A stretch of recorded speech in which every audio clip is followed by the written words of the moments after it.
point because playing fast or playing slow, any velocity, any instrument is a certain expression of feeling. So say you're going to tell someone you love them, okay? There's a few ways you could tell someone you love them.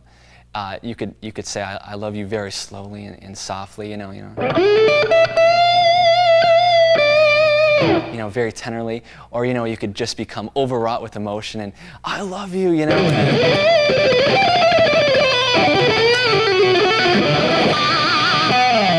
So either way is a valid field of expression.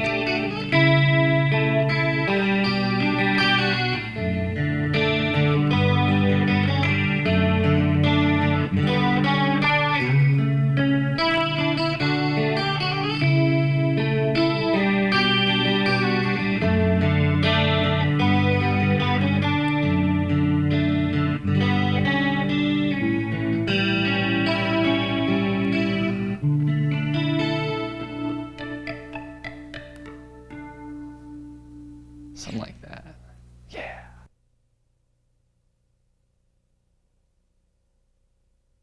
There's tons of influences I've had. One of the biggest, I would say, though, that has lasted with me, and I don't know if a lot of people can see it in my playing, is actually Neal Schon, because as I said, I listened to a lot of the 70s vocal bands. And what I picked up from Neal is actually that singing style. I do it in my own way, but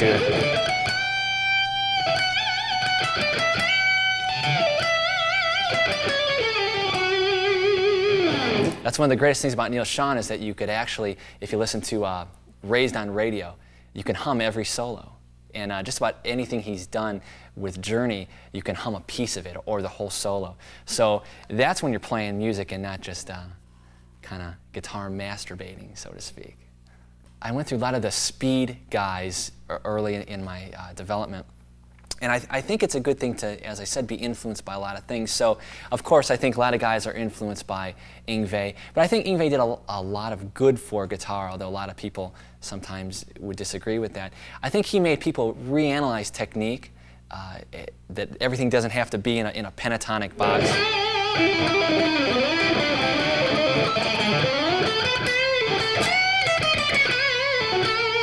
He made people think in a diatonic way, so you're actually thinking modes and playing over chords, so you cannot.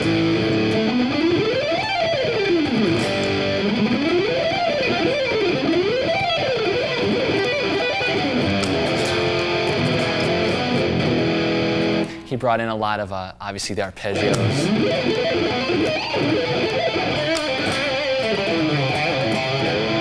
So he had a lot of good influence.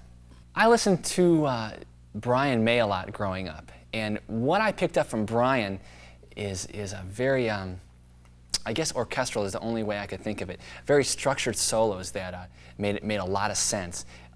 He did little melodies that he would alternate. If he did little movements back and forth. Randy Rhoads did the same thing. Randy Rhoads brought in a side to my playing of. I learned a lot of trill stuff from Randy. Very melodic. Vito Bratta is, I think, a product of Brian May, which he has that melodic side to him mixed with Eddie Van Halen, so you can hear Vito's influences real well. I listened to a lot of Peter Frampton. I think Peter Frampton is one of the greatest, most melodic guitar players. He has a kind of a jazz side to him. There's a lot more to Peter than just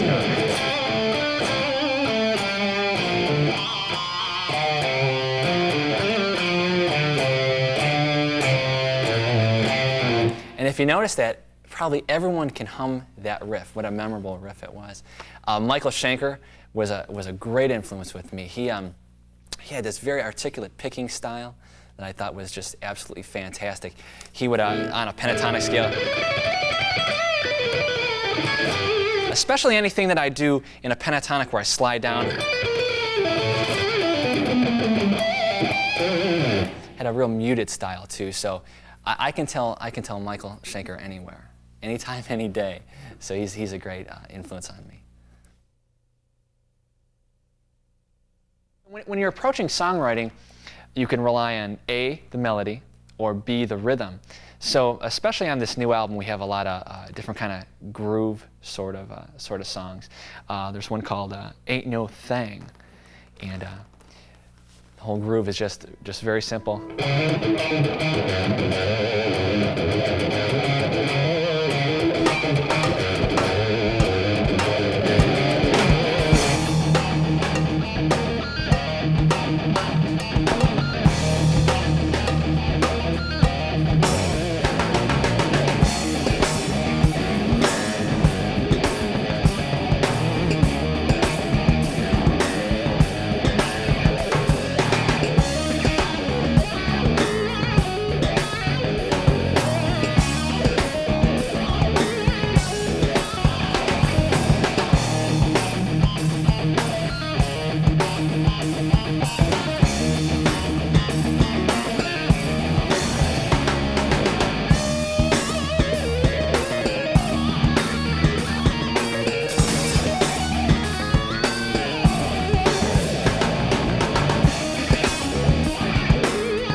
And there's always a side to guitar players that just want to let it go and rip.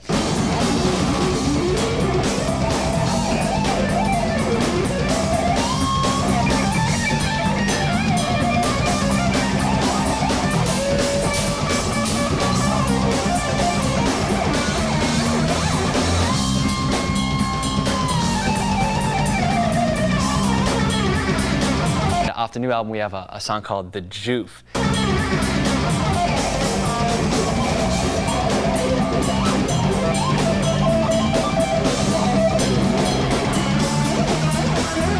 And it's just a real chromatic-based riff that Doug, my bass player, and I get to do a little duel.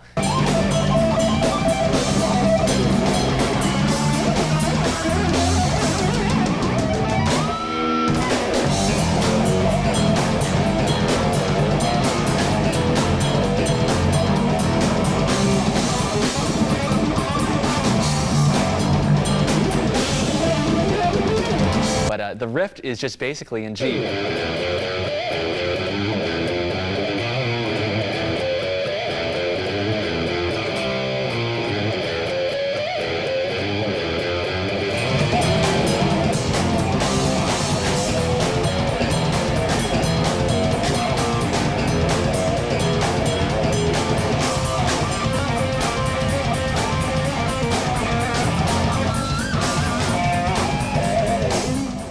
In my songs, I like to structure the melody as the most important thing in the song, because if you walk away from a song and you can't hum it or a piece of it, then it's just background music. It might as well be elevator music, something you hear in the dentist office. And so what I try to do is I'll always get a melody that at least maybe it'll snag you a little bit, and you go, oh, what's that? Take, for instance, there's a song on the first album called Faith. and I came up with the melody first. It sounds like this.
Structure where the rhythm is the melody itself. There's a song off the latest album, Thrills and Chills.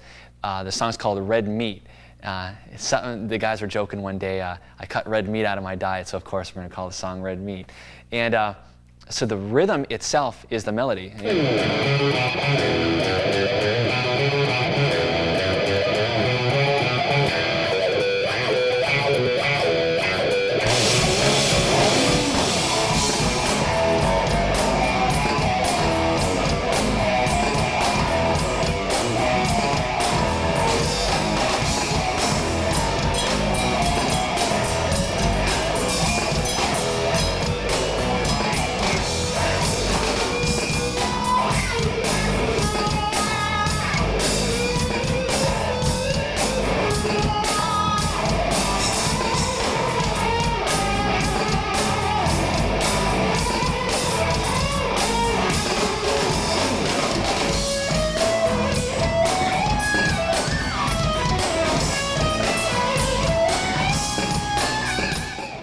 One of my favorite songs live to play is a tune called Funkin' Sheriff Full of Lead. And I guess I've never been intimidated or scared to show where I got a lot of my influences. So a lot of times I'll lift little things out of different songs and kind of make it, not a joke out of it, but almost my way of paying tribute to some great songs or artists. And the song is called Funkin' Sheriff Full of Lead. And in the song, we stole I Shot the Sheriff.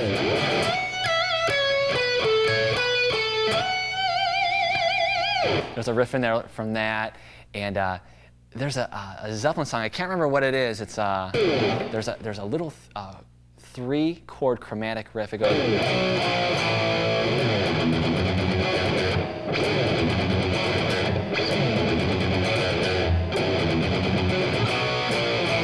Has that little chromatic thing in it. What's the name of that song? I don't know, but we took the little riff from that. So that's a very fun one to do live. Plus, it gives Doug, our bass player, a chance to go crazy. And you want to talk about feeling pressure, being a guitar player. You normally, when you're in a trio, you know, the guitar player does all the real dominant stuff, you know, and the bass player just holds it all together. This guy I have, Doug, he holds it all together, and he could just rip with the best of them.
There's a tune that appeared on Mark Varney's Guitar on the Edge called Miller's Atomic Mood Swing. A neat song for us because it's gotten some good publicity out of it. And everyone knows that song. Everyone, you always hear it, there's a smile on your face. And getting back to melody is very important. How many people know this, you know?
I grew up listening to all the bands, I guess, of the 70s, like the vocal bands, Journey, Foreigner, all that stuff. So now what I listen to is Mariah Carey and Michael Bolton, Desmond Child's album, all that stuff, Whitney Houston, and people just want to puke because they think, you know, how could you listen to that stuff? But the reason why, it's melody, it's what it's about, you know.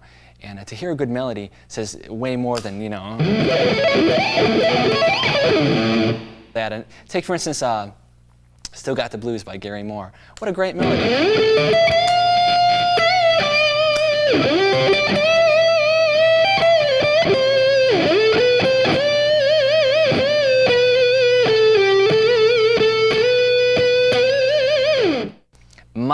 view on technique is that technique is a means to an end. It's a means to express what's inside of yourself.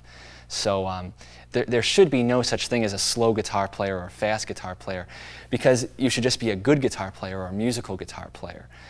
Once you start developing an attitude towards one style of velocity of playing, you're kind of sunk. So a lot of guys say, well, I want to play very slow. I want to play Eric Clapton feel, which is great. And a lot of guys say, well, I don't want to play slow. That's for wimps. I want to play Yngwie speed or Paul Gilbert speed. So you should play good. You should play musical. You should use both sides of playing for your arsenal of technique. Practice is the most important thing any musician does, whether you're a guitar player, a piano player, a bass player, whatever. Practice is the most important thing that we do, but a lot of times it's the most overlooked thing that we also do. A lot of times I'll ask guys, in my clinics, I'll say, how many times do you feel you're practicing hours and hours and hours and you don't feel like you're getting any better? And everyone raises their hand, or if they're not raising their hand, they should be raising it, because everyone goes through that. And I raise my hand real proudly with them, because a lot of times, I'll be practicing for hours, and you just hit that plateau. And I don't have any secret of success to practice, to getting better, but I know what causes me to hit different plateaus, and it's how I practice. And what I did is I had to analyze exactly what I'm doing right and what I'm doing wrong, and how I'm practicing, and that determined how I improved. So let me show you an example. Here's a normal practice session for me a few years ago. And this is my frame of mind is I'm not getting any better, I'm not improving. What's wrong? All right, I'm looking at my practice, and this is pretty much verbatim exactly what would happen. I'd be doing, say, a picking exercise.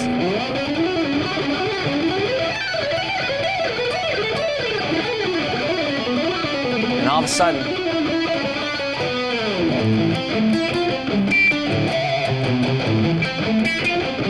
I go, okay, I have to practice. I have to stick to what I'm practicing, so I'd practice maybe an arpeggio exercise.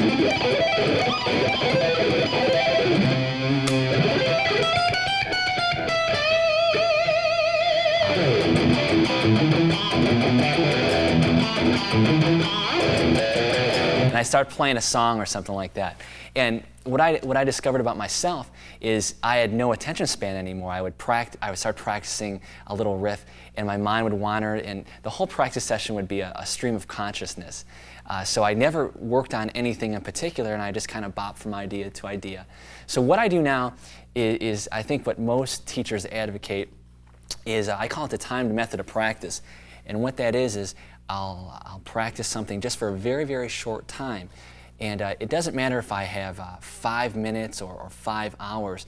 I'll set a goal for when I practice, because they say, how do you know when you get there if you don't know where you're going?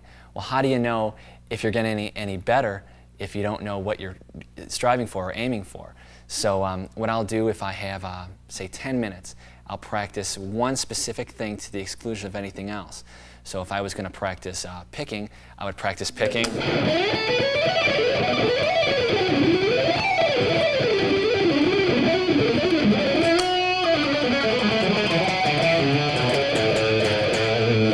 For 5 minutes, 1 minute. A lot of times people think you can't improve in just 5 minutes. They'll say, it isn't worth getting my guitar out. It's only 5 minutes. I can't.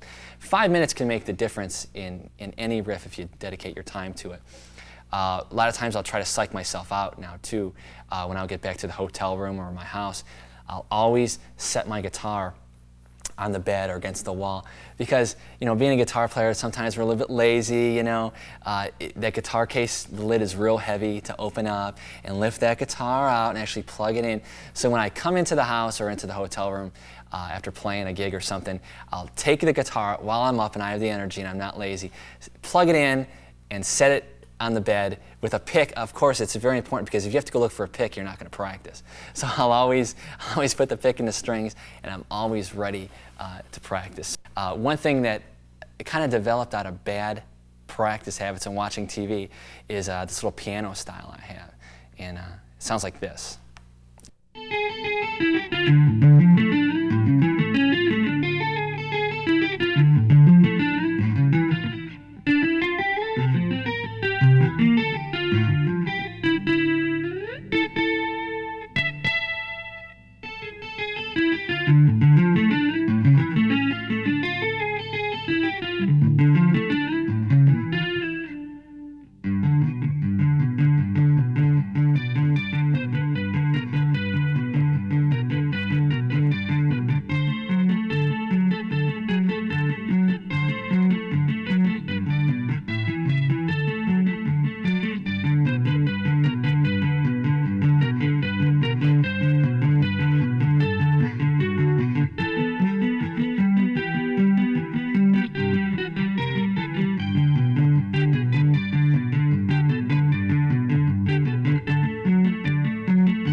Something else that goes hand in hand with developing technique and keeping technique that you've developed is hand position. Hand position is very, very important. I kind of switch back and forth between bad hand position and okay hand position. And it's one of those things, do as I say, not as I do. Take, for instance, when I'm doing any kind of blues-based thing, I always keep my thumb over, and I think as a rule most guitar players grab like a baseball bat and you kind of dig in.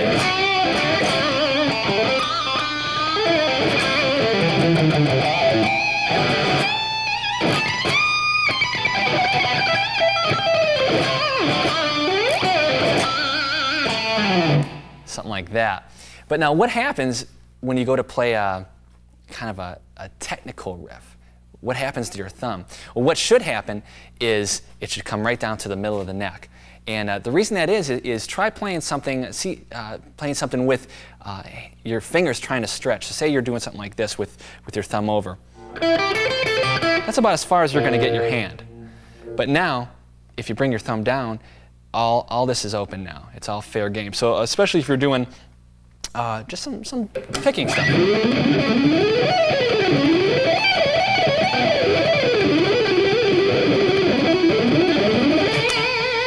I see I slid right into bad hand position right there. That's the problem. But you can use hand position for different things that you're doing. Especially take something with arpeggios.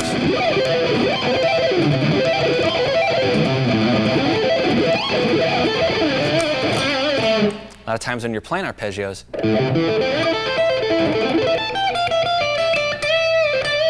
you want to bring it down. So that's very important. A lot of guys say, why can't I play this riff? I've been practicing it for 8 hours. I can't get it. A lot of times you're trying to play something that you physically cannot play because how your hand is stationed.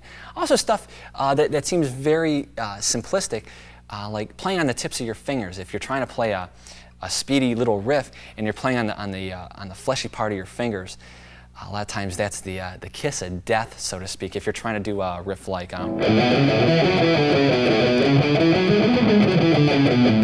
this fleshy part. It's very tough. So you actually want to play right on the very, very, very tips of your fingers.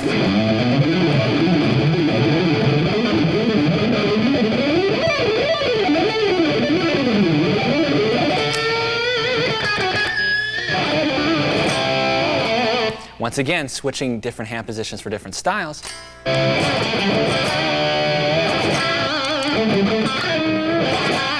Something like that. When you want to really dig in, then you can play on the fleshy part of your fingers. Also,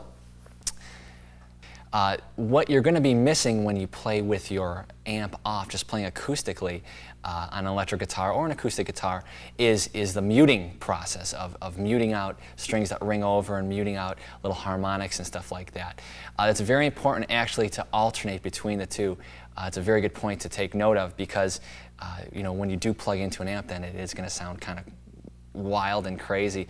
So finger muting or palm muting or different kind of muting adds a different distinct style to the note. You can actually understand the note. There's a few different muting techniques that you can do. One is just on the heel of your hand. So whether you're playing, as I said, on an acoustic or an electric, you're playing with the heel of your hand. Especially when you get down to the low strings, a lot of times if you just let them ring real open, you can't differentiate the notes. So a lot of times when you're using a lot of high gain, a lot of high distortion, you want to use a palm muting technique.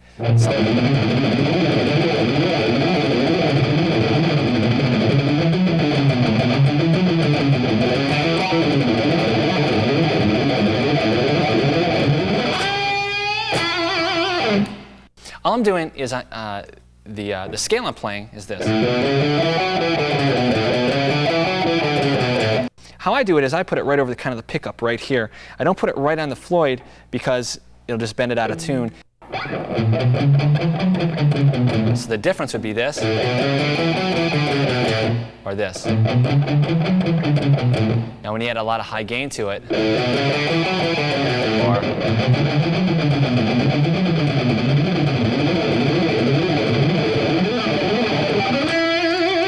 a lot more clarity to the note. Especially even stuff on the higher strings if you're doing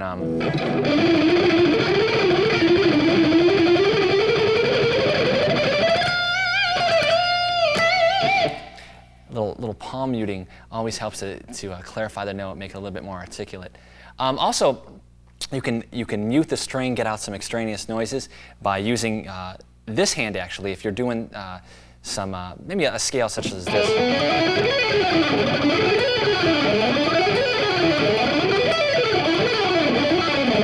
I'm actually muting with my first finger. So if I was just playing very open, a lot of times these bottom strings would ring through. But what I'll do is I'll put this finger just lightly, not even barring the string, but just covering up, muting the other strings. So when I'm playing,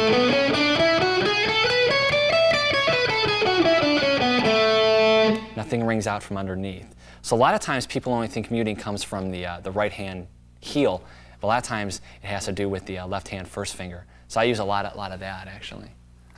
How I hold my pick is actually a complex thing, because a lot of times people at clinics will ask, well, how do you hold your pick? Do you hold it out? Do you hold it in? And I hold it, let's see, let me hold it somewhat like this. Just let a little piece of the pick hang out. And the reason why is when I play, I like to get a lot of different squeaks to the note. So I'll hold the pick so just a very little bit sticks out so I can squeak it.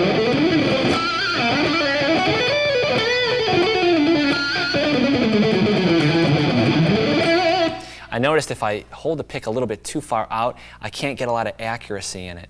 And a lot of times people ask me about my picks. I use these, everyone always laughs. They always say I use poker chips or something like that because they're real thick. You know, the 1/8 of an inch one. This is a Dunlop 2.0. And the reason why I use heavy picks and I use heavy strings, I'll either use 10s or 11s, is because if you have any give in the pick or the string, if you're picking, say this is the string, and the string gives, there's that just a multi-second of inaccuracy that the pick doesn't bounce right off. And same goes if there's a lot of give in the pick. There's a lot of bend, and you can't really get accurate and dig into it. So that's why I use heavy picks too. But picking style, just use a little bit right out there. And the reason I do that is just so I can have a little squeak in it.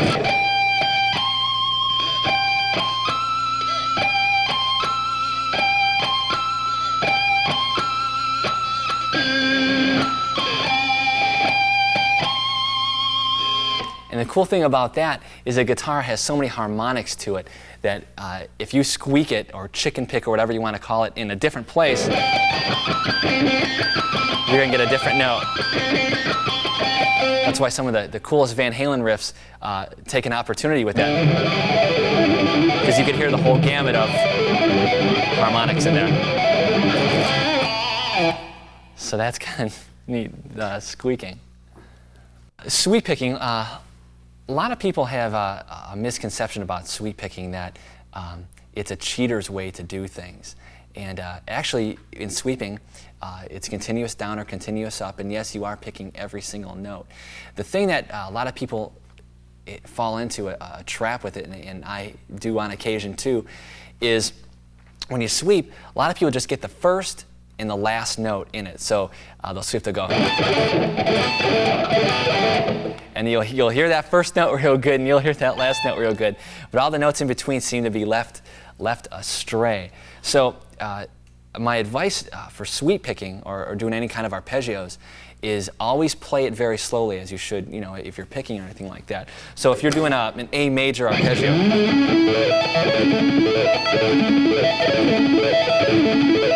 you should be able to hear every note once again.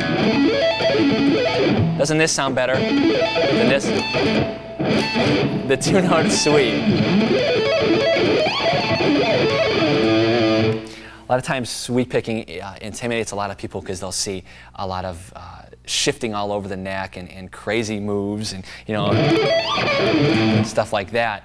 And actually, that's what makes it sweeping fun, is that you can't shift all over the neck doing stuff like, let's stay in the key of A major. Take this arpeggio.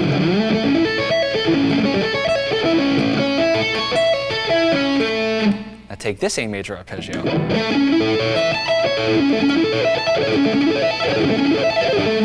Now, once again, a lot of people say, well, what can I do with just an A major arpeggio, you know, two forms of it? Well, actually, you could tie those together, and then you start sounding kind of scary. So, let's tie it together.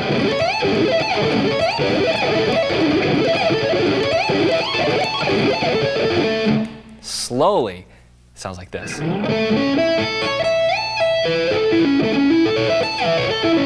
Try that again, very slowly.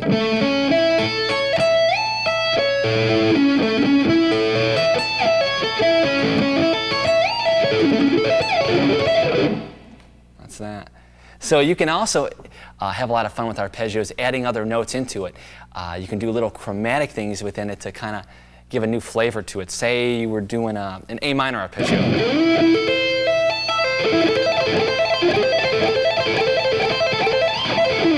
You could actually add A, the top note.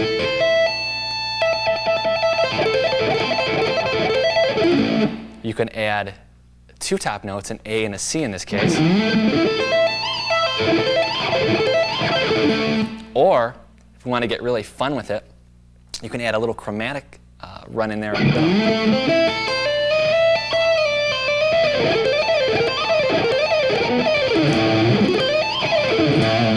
So that kind of makes it fun too. And just you could do all sorts of different things once you get a few basic shapes of arpeggios. You can tie them together different means. Let's take this one here, A major.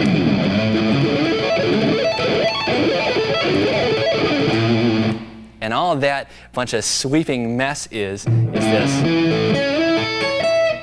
One arpeggio, come down another, go up another, come down another. So it's actually, when you actually slow things down and take a look at how it's built and the different interconnections on it, things are a lot easier than they appear. You know, you'll see this guy, his hands just going crazy, or, you know, you see it in tablature form, you go, oh my gosh, there's so many notes. I can't get that. But it's just little pieces, and that's how I always learned, is isolating little pieces, whether they be little picking pieces or little arpeggio pieces. Everything is building blocks. These arpeggios are just based off of little chords. Let's take, for instance, the key of, let's do the key of A, because we're in the key of A today, and I like the key of A. So let's take an A chord right up here. Right there. We'll add a fifth in the key of A, it's E.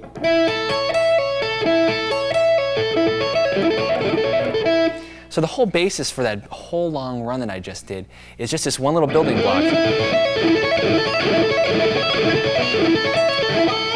So what you can do from this one little idea is you could go any direction you like. It's like a fork in the road, so to speak. You could go down.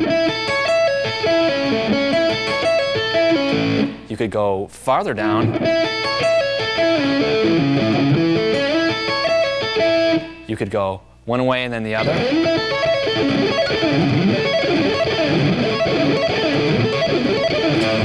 You could do stuff like you can add a note on top.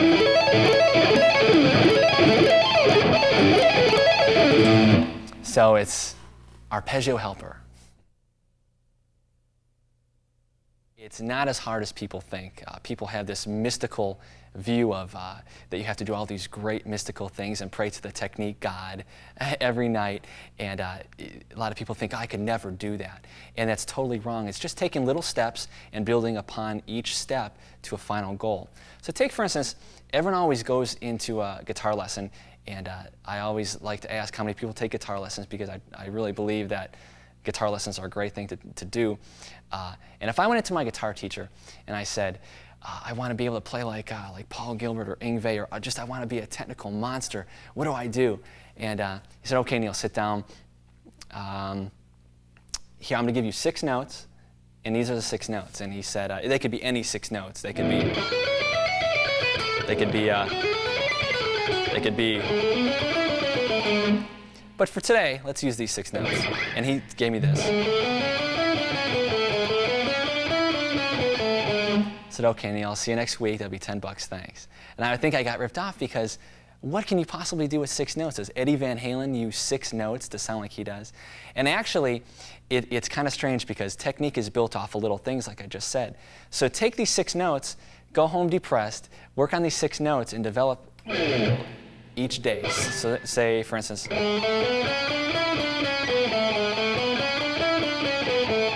always playing slowly, always playing cleanly. A lot of times, all of us being guitar players, we have this genetic defect in our life.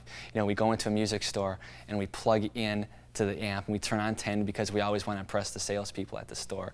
And we always play like this. We always go, and we turn up as loud as we can because that's the important thing.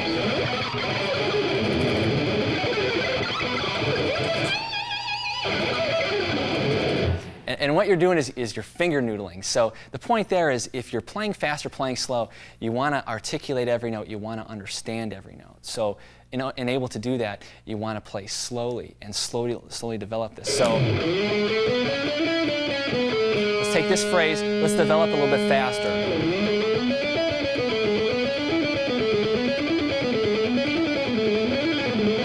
So finally you're playing it however fast you need to. Now you still want to be able to hear all the notes in it.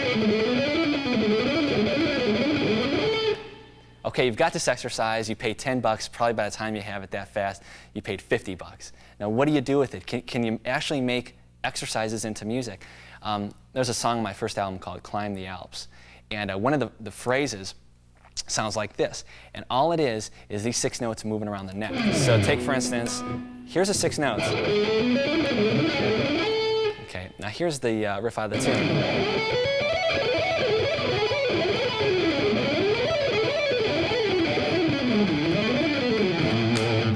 Now, all that garbage in there is just merely, and let me slow that down for you, those 6 notes moving around the neck.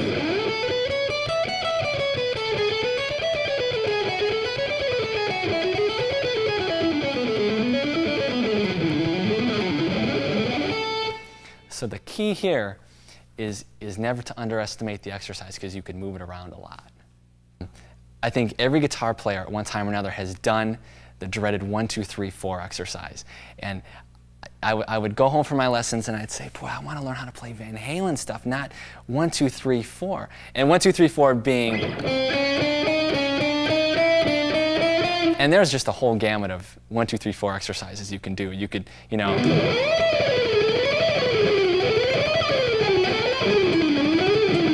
You do the whole thing of them. But then again, how could you turn an exercise into music? How could you develop that into something? Take the dreaded 1, 2, 3, 4 exercise. You can actually do something like Flight of the Bumblebee.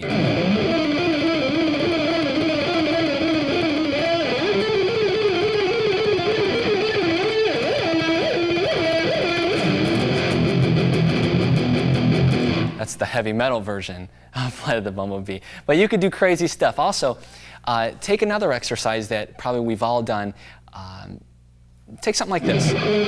I'll change positions here.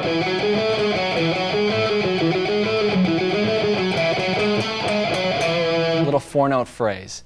We've all done it. What can you do with it? Well, that enables you to zip around the neck, do different intervallic exercises. So.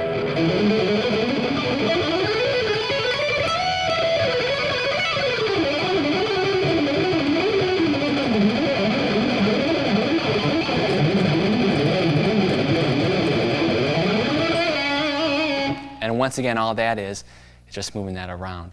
So when you're doing exercises, you always want to think the big picture. You don't always want to say, this is an exercise, it's boring, I can't do anything with it. You have to look at the big picture of music, where you can fit it in at. The next thing I'd like to talk about is rhythm guitar, because it's something that I've learned a great deal about the past year or so, playing with the guys I do, Doug and Chris. Rhythm was not something that I really worked on or I thought too much about. You know, for me, guitar playing, you know, it was all the fun, you know, all the wild stuff.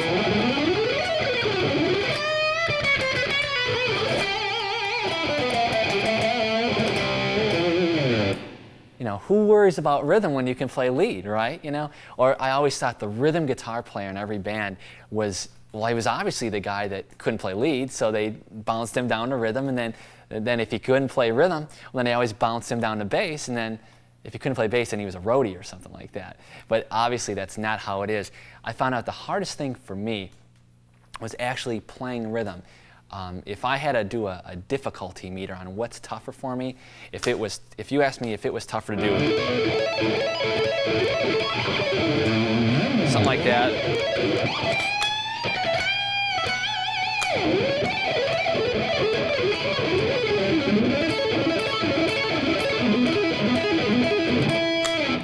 something like that, or take something like I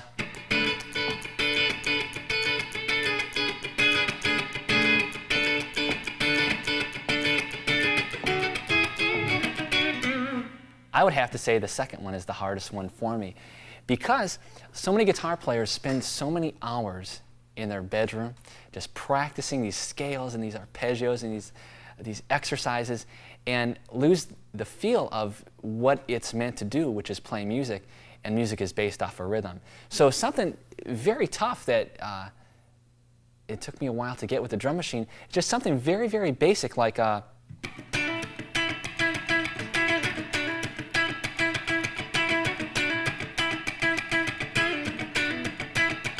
that's it. That easy exercise was tough because you have to be in the pocket, you have to have the right muting technique, you can't fall in and out of the pocket.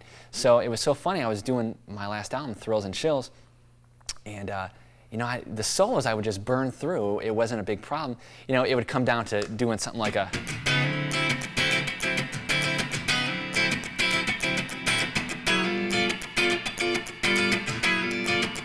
and my timing would be going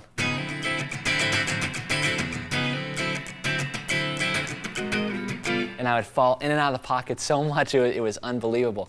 And I never really realized I had a problem until someone said, Neil, you're not playing in the pocket, you're rushing things. And it's a bad habit that could happen, because if you look at how guys play unaccompanied, like just sitting around like this, you know, you're changing tempos, a lot of legato, rubato stuff that you're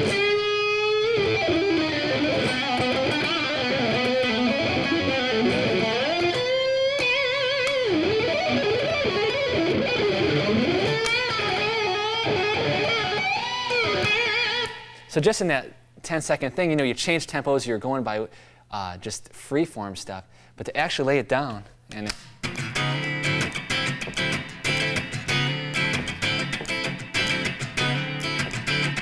try that. I think you'll see it's a little bit tougher than it seems. So I have a much greater respect for rhythm guitar players now than I ever did, because music's about rhythm. It's not about how fast or slow you play. You know, people turn it into an athletic event. You know, how fast can he play? Well, now it's like, well, can he lay a groove? That's a little bit more important now. I studied classical guitar at college for 3 years, and it was one of the greatest experiences that I ever had. I got to listen to classical music day in and day out and play classical guitar, and it was just a great learning experience. Actually, at the end of it, I chose to not play classical guitar because, you know, as the Taco Bell commercial says, you have to follow your heart. And I had to follow my heart to play the kind of music that I want to now. But there's some disciplines in classical music that apply to every kind of musician. Certain things as practice discipline and performance discipline, being disciplined at playing in time and playing in rhythm and playing with other people. What that taught me is to actually you play off of other people. A lot of times as guitar players, I think guitar players have a lot of genetic faults in our brain somewhere, and a lot of times we only listen to ourselves play. We don't listen to the whole ensemble as a group. And I learned in college that, you know, you have to play off the drummer, you have to play off the bass player, especially in the band I'm in now. You really have to listen to what's going on. You have to listen to the whole package.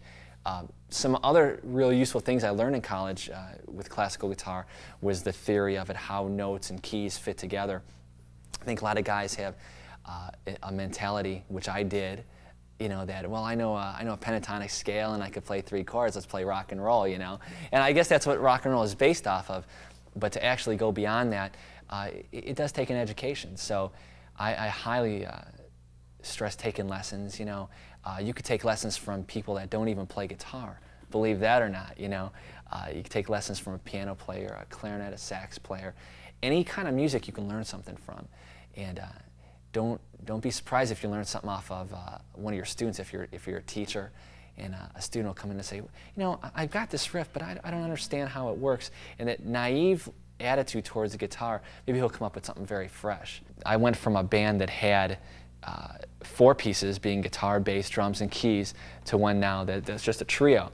And you know, you think, boy, I'll have all this extra room to play all these other riffs and just impress people and all that stuff. And actually, when you come down to trio, you actually have to stay in the pocket more. You know, you have to play actually more rhythm than the freedom you're allowed with a keyboard player. But instrumental music's a very hard route to go. I chose it because I played in a pop band for so many years. Played in vocal bands, a la Journey and Foreigner and Van Halen and stuff like that. And I wanted a change. I wanted a chance to stretch my wings and see what I could do playing instrumental music. I'm having a great time doing it. There's a lot of good reaction from me doing it, and it's fun just to get on stage and play guitar. But I know there'll come a day when I'll eventually do vocal music again, because that's the stuff I really listen to, is vocal music. It's a hard route, but I think any route you go in music is very tough. Just have to be real determined in what you want to do. There's a real big misconception about actually being a musician. You know, everyone thinks it's this wild and crazy time and, you know, all this stuff, but I try to bring it into focus that you have to play music for the right reasons. If you get in it to grow your hair long, or to get high or drunk or meet girls or stay out late or travel, those are all things that are involved in it, and you can partake in that. But you should really get into music to play music because you love music.